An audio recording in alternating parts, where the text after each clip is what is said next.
WhatsApp guys, welcome to decode stories. आज हम लोग जिस मूवी को डिकोड करेंगे उसका नाम है हैया ए मॉन्स्टर बॉय। ये एक साउथ कोरियन मूवी है जो 2013 में रिलीज हुई थी। ये मूवी क्राइम थ्रिलर जॉनर में बेस्ड है एंड इस मूवी को IMDb ने रेटिंग दिया है 7 आउट ऑफ 10 और 95% गूगल यूजर्स ने इसको पसंद किया है। तो चलिए बिना किसी देरी के वीडियो को शुरू करते हैं। दोस्तों, वीडियो शुरू करने से पहले आपसे एक रिक्वेस्ट है, अगर आपको वीडियो पसंद आए तो वीडियो को लाइक जरूर करें और साथ ही साथ चैनल को सब्सक्राइब करके बेल आइकन प्रेस करना ना भूले। एंड वीडियो को लेके आप कोई भी सजेशन देना चाहे तो प्लीज कमेंट में जरूर बताइए। अब बात करते हैं इसकी कहानी की। कहानी शुरू होती है एक गैंग को दिखाते हुए जिसमें होते हैं Seok Tae, Ki Tae, Jin Seong, Dong and Beom Soo. इस गैंग का नाम होता है डे ब्रेकर्स, जिसको पकड़ने के लिए कॉप्स एक ट्रेन में जाल बिछाती है। लेकिन हम देखते हैं उसी टीम का एक करप्टेड पुलिस ऑफिसर उनको इस अंडरकवर मिशन का इंफॉर्मेशन दे देता है और वहां रखे पैसों के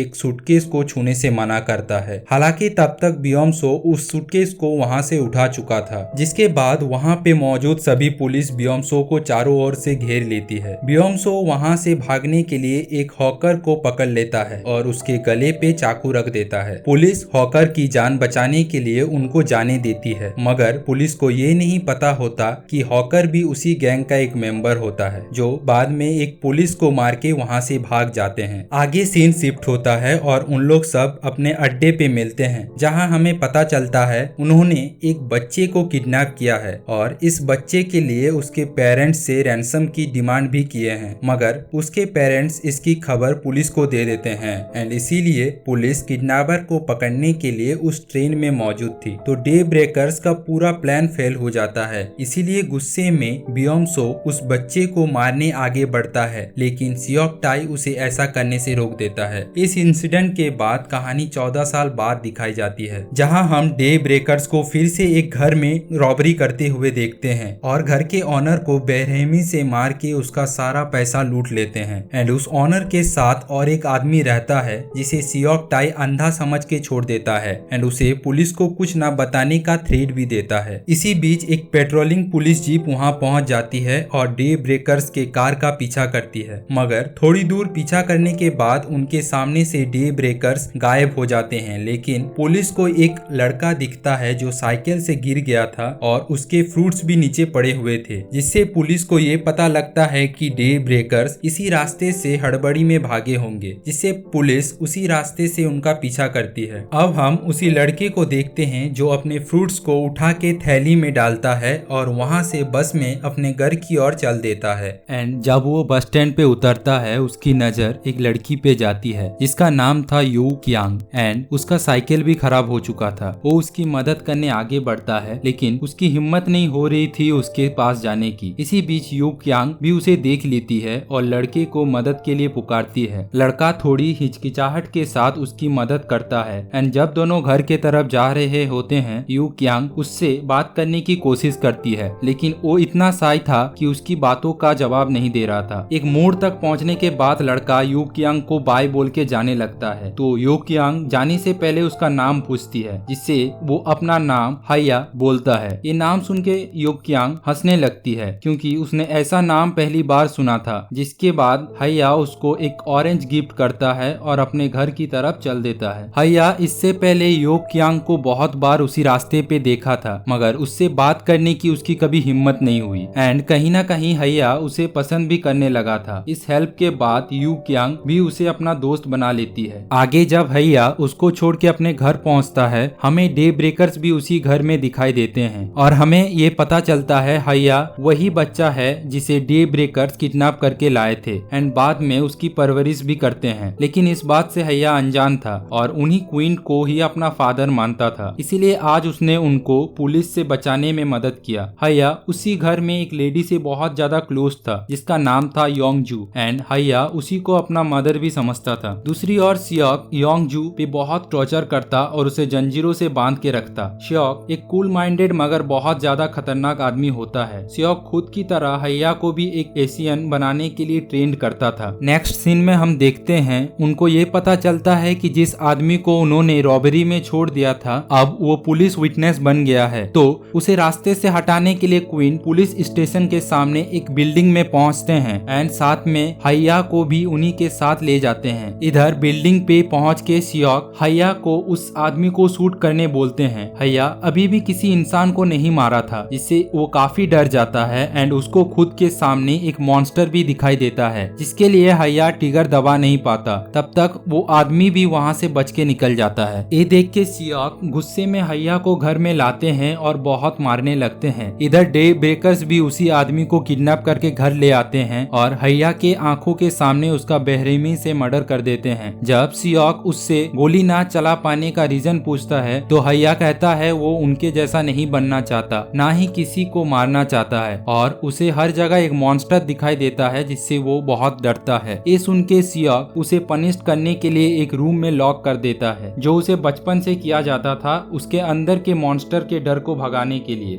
दोस्तों यहाँ पे मॉन्स्टर एक इनर डिमन होता है जो हैया को हर तरफ दिखता है, जिसे वो हर तरह से उस मॉन्स्टर से बचने की कोशिश करता है, क्योंकि अगर वो मॉन्स्टर उस पे हावी हो गया तो हैया भी अपने फादर की तरह एक क्रिमिनल बन जाएगा। सीन शिफ्ट होता है, हम देखते हैं यू क्यांग हैया से मिलने एक जगह में उसका वेट करती है, लेकिन हैया वहीं पे होके भी उसके सामने नहीं आता, क्योंकि वो सोचता है उसका फादर भी उसको एक दिन उन्हीं की तरह एक क्रिमिनल बनाएगा एंड जिससे हैया ना चाहते हुए भी उसके फादर से नहीं बच सकता और शायद इसीलिए उसको यू क्यांग से मिलना बंद कर देना चाहिए। इधर वही corrupted police officer day breakers को कॉल करता है और उन्हें ये बताता है उनको एक घर को खाली करवाना है एक पावरफुल सीईओ के लिए, क्योंकि वहाँ एक रीडेवलपमेंट का प्रोजेक्ट बन रहा है एंड उस घर के ओनर उसके घर को बेचने से मना कर रहा है एंड इस काम के लिए सीईओ उन्हें मुंह मांगी कीमत देने के लिए भी रेडी है, मगर वो काम उन्हें जल्द से जल्द करना होगा। पुलिस ऑफिसर उन्हें ये भी कहता है ऑनर के नाम सुनने के बाद सियोक कभी भी उस काम को करने से मना नहीं करेगा।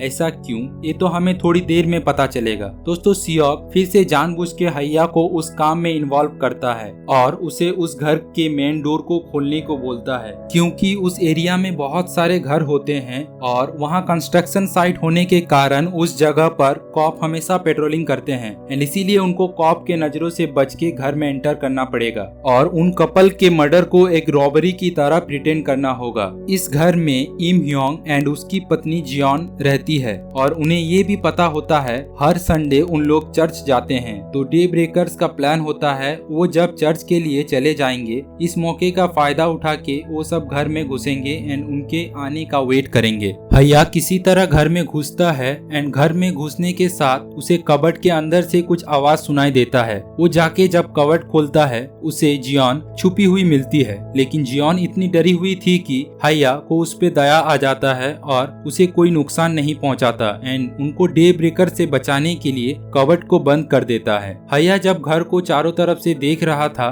उसे एक बच्चे की फोटो मिलती है। इसी बीच डे ब्रेकर्स भी उस घर में घुस जाते हैं, इसीलिए हैया डर के वो फोटो अपने पास छिपा लेता है। इधर कबर्ड से जियोन अपने हस्बैंड को मैसेज कर देती है कि उनके घर में कोई घुस आया है। तो इम ह्योंग हड़बड़ी में अपने घर पहुंचता है एंड जब वो अपना घर का दरवाजा खोलता है उस पे सियोक पीछे से हमला कर देता है, जिससे वो नीचे गिर जाता है। दोस्तों इम ह्योंग का एक पैर नहीं होता, इसीलिए वो खुद का बचाव भी नहीं कर पा रहा था। जब सियोक उससे उसकी पत्नी के बारे में पूछता है तो वो कहता है उसकी पत्नी जियोन घर में नहीं है, वो अपने पेरेंट्स से मिलने गई है। लेकिन उसी टाइम अंदर के रूम से किसी के भागने की आवाज आती है, तो सियोक जाके देखता है कि हैया उस लेडी को वहाँ से भागने में मदद किया था।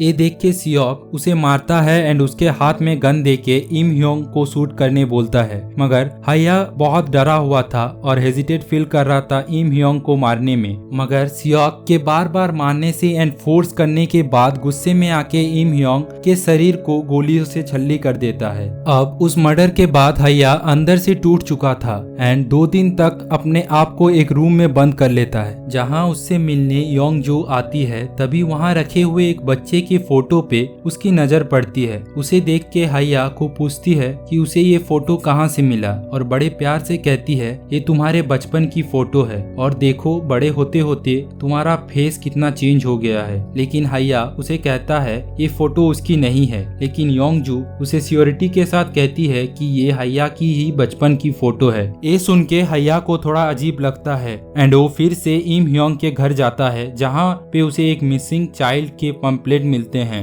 एंड वो समझ जाता है कि उसने जिसको मारा है वो उसका ही फादर था। तभी उसे एक रूम से किसी की आवाज सुनाई देती है, तो वो चुपके से वहां जाता है एंड देखता है जियोन जो उसकी मदर होती है वो अपने पति के मौत से दुखी होकर सुसाइड कर रही है। ये देख के हैया किसी भी तरह उनको सेव करता है और उनको हॉस्पिटल में एडमिट करवाता है और उनकी देखभाल के लिए यो क्यांग को फोन करके बुलाता है। इसके बाद हम देखते हैं हैया अपने गुस्से पे काबू नहीं रख पाता। वो सोचता है डे ब्रेकर्स उसके फादर के बारे में सब जानते थे, फिर भी उन्होंने उसके फादर को बेरहमी से मार डाला और इतने दिन से उसे झूठ बोलते आ रहे हैं कि वो सब ही उसके फादर हैं। तो हैया उसके फादर के मौत का बदला लेने के लिए एक एक करके क्वीन को मारने लगता है। सबसे पहले वो जिन सियोंग को उसके घर में जाके गोली से मार देता है। जब डे ब्रेकर्स को उनके एक साथी के मौत के बारे में पता चलता है वो सब हैया को पागलों की तरह ढूंढने लगते हैं। तो हैया उन्हें मिलने एक पुराने सीमेंट फैक्ट्री पे बुलाता है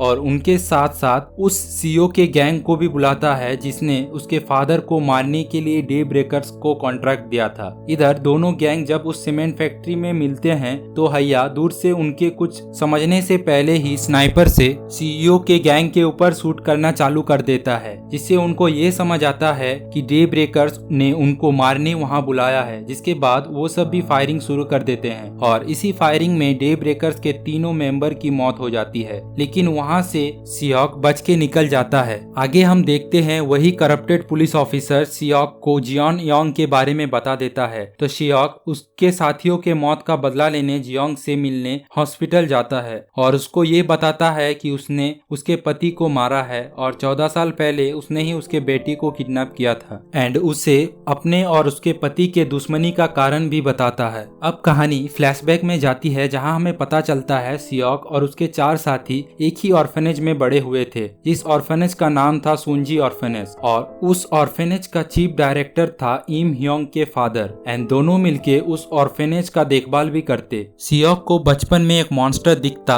जिसे वो बहुत डरता था एंड जब उस डरावने मॉन्स्टर वाली बात उसने इम ह्योंग को बताया उसने मॉन्स्टर को दूर भगाने के लिए सियोक को गॉड से प्रे करने की सलाह दी और उसने वैसा ही किया। मॉन्स्टर को दूर भगाने के लिए वो गॉड से बहुत प्रे करता है, लेकिन तभी भी मॉन्स्टर ने उसका पीछा नहीं छोड़ा। लास्ट में हार के उसने अपने इनर डिमन को अपने ऊपर हावी होने दिया। सियोक उस ऑर्फेनेज में एक लड़की को पसंद करता था जिसको इम ह्योंग भी पसंद करता था और लड़की भी उसको पसंद करती थी। जहां हमें पता चलता है ये लड़की और कोई नहीं योंगजू होती है। जब सियोक उसे हासिल नहीं कर पाता गुस्से में आकर एक दिन योंगजू का रेप कर देता है एंड जब इम ह्योंग उसे बचाने की कोशिश करता है सियोक उसका एक पैर काट देता है, जिसके बाद उस क्राइम के लिए उसे जेल हो जाती है और जेल से निकलने के बाद फिर से इम ह्योंग से बदला लेने के लिए उसके बेटे को किडनैप कर लेता है। अब कहानी प्रेजेंट में आती है जहां यू क्यांग हैया को फोन पे बताती है कि उससे वहां कोई कॉप ढूंढने आया है।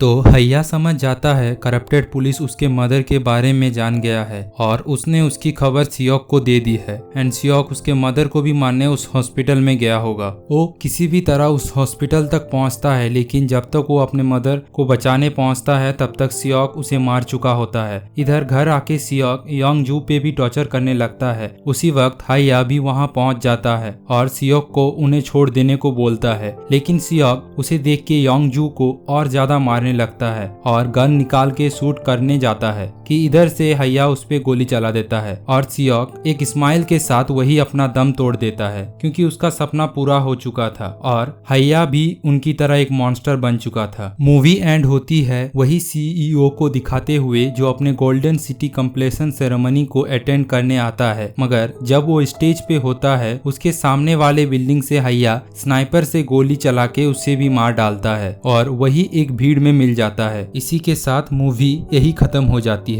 तो आज के लिए बस इतना ही। आई होप आपको ये एक्सप्लेनेशन अच्छी लगी होगी। अगर अच्छी लगी है तो वीडियो पे लाइक एंड कमेंट जरूर करें और जाते जाते आपको यही बोलना चाहूँगा, अगर आप ऐसा कंटेंट पसंद करते हैं तो इस चैनल को सब्सक्राइब करके बेल आइकन दबा दीजिए, जिससे मैं जब भी ऐसे ही न्यू वीडियो अपलोड करूँ आपको उसकी नोटिफिकेशन मिल जाए। तो आपसे मिलते हैं ऐसे ही एक इंटरेस्टिंग मूवी एक्सप्लेनेशन के साथ। तब तक के लिए bye bye and take care.